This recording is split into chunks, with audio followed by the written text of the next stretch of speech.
এই লেবু এই জাম্বুরা একবার যে খায়।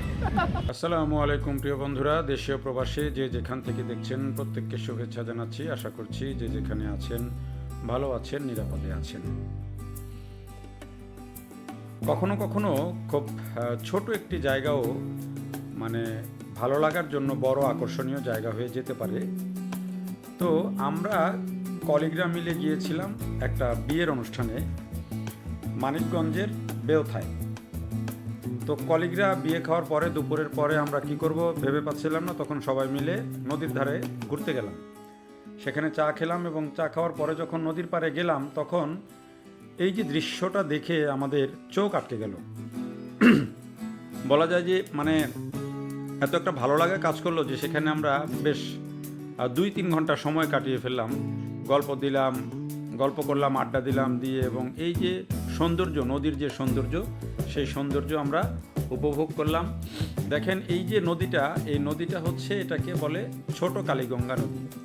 এবং আমরা যখন এটি দেখছিলাম, এই ভিডিও যখন করি তখন এই ফেব্রুয়ারি মাস, এবং নদীটা এত শান্ত নিবিড়, মানে কোনো আওয়াজ নেই। আর পানির নিচে দেখেন ওই যে বোটটা আছে, বোটের ছবিটা একেবারে পরিষ্কার স্বচ্ছ।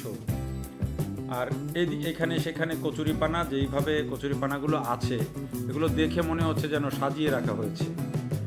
ফলে এই যে সৌন্দর্য, সেই সৌন্দর্য কিন্তু সবসময় পাওয়া যায় না, সব জায়গায় পাওয়া যায় না। ফলে আমরা সেখানে অনেকক্ষণ আড্ডা দিলাম, দেখলাম, ভিডিও করলাম, গল্পগুজব বেশ ভালোই জমে উঠেছিল।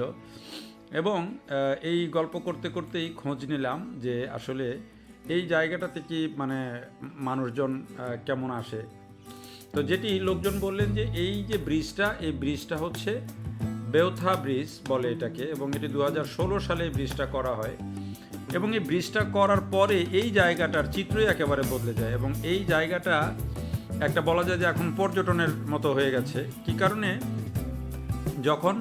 এখন আমরা যখন ভিডিওটা ধারণ করছিলাম তখন দুপুরের পর, অর্থাৎ দুপুরের খাবারের পরেই আমরা এখানে এসেছি।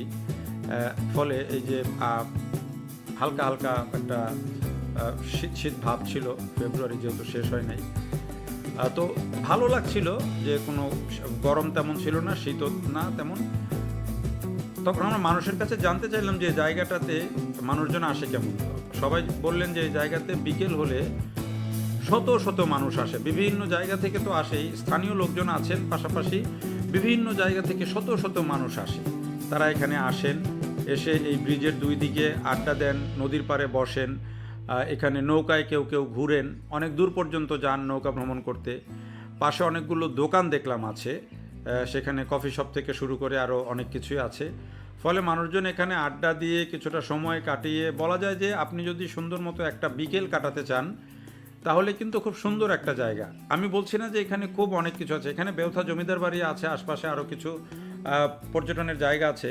কিন্তু আমার কাছে যেটি ভাল লাগে, যে আমি পার্সোনালি যে জিনিসটা আমার কাছে দৃষ্টি কেড়েছে, সেইটা হলো এই যে নদী, এই শান্ত নদীতে এই যে বোট, নৌকা, এবং এই নৌকা করে যে মানুষজনের ঘুরতে যাওয়া, এবং এই মানুষজন যে কিছুটা ঘুরে এসে যে মজা, যে আনন্দ পায়, সেটি কিন্তু অসাধারণ। আমাদের কলিগরাও কেউ কেউ অনেকে নেমে নৌকাতে করে ঘুরে আসলেন, সেটা এক ধরনের আলাদা আনন্দ।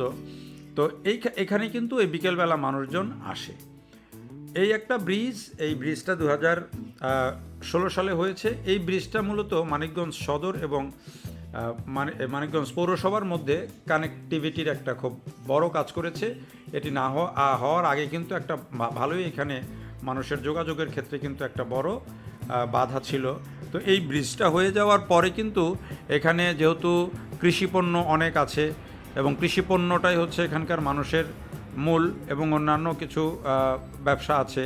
ফলে এই ব্রিজটা একদিক দিয়ে যেমন যোগাযোগের জন্য খুবই গুরুত্বপূর্ণ হয়ে উঠেছে, আরেকদিকে এই ব্রিজটাকে কেন্দ্র করে, এই ব্রিজের এলাকাটাকে, দুই পারের এলাকাটাকে কেন্দ্র করে একটা বড় পর্যটন বলা যায় যে গড়ে উঠেছে, যেখানে স্থানীয় মানুষজন তো আসেনি, দূর দূরান্ত থেকে অনেক মানুষ এখানে আসেন, আড্ডা দেন, গল্প করেন, এবং একটা বিকেল ভালোভাবে কাটিয়ে চলে যান। মানিকগঞ্জে অনেকগুলো যেই আছে, কি বলে, যে পর্যটনের জায়গা আছে।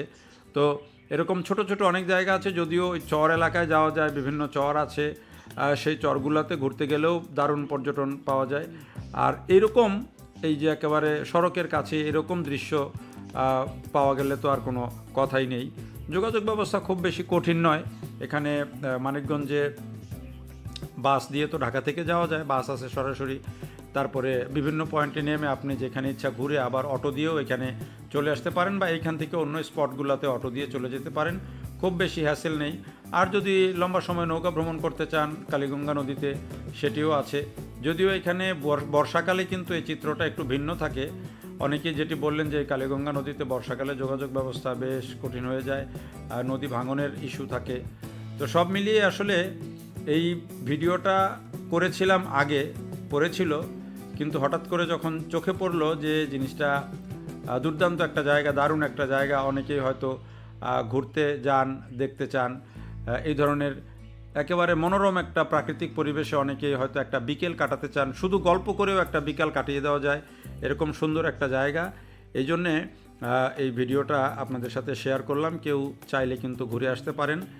আমি মাঝে মাঝে সুযোগ পেলেই বাইক নিয়ে চলে যাই, এইখানে যাই, মানিকগঞ্জের আরও দু এক জায়গায় যাই, ধামরাইতে যাই। তো অনেকগুলো জায়গা আছে এখানে, একেবারে ঢাকার তো খুব কাছাকাছি। আমরা তো সবসময় একটা হাসপাস অবস্থার মধ্যে জীবনযাপন করি। সেই ক্ষেত্রে মাঝে মাঝে যদি একদিন ছুটি পেলে হুট করে চলে যাওয়া যায়, হয়তো একটা চরে গিয়ে একদিন ঘুরে আসা যায়, একদিন গিয়ে এরকম একটা ছোট্ট স্পটে নেমে নৌকা নিয়ে 1 ঘন্টা ঘুরে আসা যায়, এবং এটি কিন্তু বেশ ভালো বিনোদন হয়। একদিকে বিনোদন হয়, আরেকদিকে নিজের দেশের বিভিন্ন জায়গাগুলো দেখা হয়, প্রাকৃতিক বিভিন্ন বিষয়ের সাথে পরিচিত হওয়া যায়। কৃষি প্রধান এই অঞ্চলটাতে মানুষজনের জীবনযাপন সম্পর্কে জানা যায়। মানিকগঞ্জ একটা ঐতিহ্যবাহী জেলা এবং খুবই বিখ্যাত জায়গা। এখানে অনেকগুলো পর্যটনের আকর্ষণীয় জায়গা আছে, সেই জায়গাগুলোতেও চাইলে কিন্তু ঘুরে আসা যায়। এই কারণেই মূলত এই ভিডিওটা দিলাম যে যারা মানিকগঞ্জে বিভিন্ন জায়গায় ঘুরতে যান, ভ্রমণে যান, তারা চাইলে এইটাকেও একটা অপশন হিসাবে নিতে পারেন। এই যে বেওথা ব্রিজ যেটি, এবং এটার আশপাশেই জমিদার বাড়ি আছে, এবং যে বললাম যে কৃষি সম্পর্কে দেখতে চাইলে এখানে অনেকগুলো বড় বড় কি বলে যে ওই আড়ত আছে, সবজির আড়ত, সেটাও একটা ভিন্ন দৃশ্য। পাশাপাশি কৃষি যে ফসলের ক্ষেত, বিস্তীর্ণ ফসলের ক্ষেত, এখানে তো মিষ্টি কুমড়ার চাষ হয় অনেক, মরিচের চাষ হয় অনেক পরিমাণে, আর সরিষার দিনে তো সরিষা আছেই, শীতের দিনে সরিষার চাষ এটা একটা বিখ্যাত, গাজরের চাষ হয় এই মানিকগঞ্জে। সব মিলিয়ে কৃষি প্রধান এবং কৃষির জন্য বিখ্যাত এই মানিকগঞ্জ, এবং সেখানে এরকম ছোট ছোট জায়গায় চাইলে কিন্তু ঘুরে আসা যায়, এবং এটি বলা যায় যে একটা মন ভালো করা একটা জায়গা। দেখার জন্য সবাইকে অনেক ধন্যবাদ।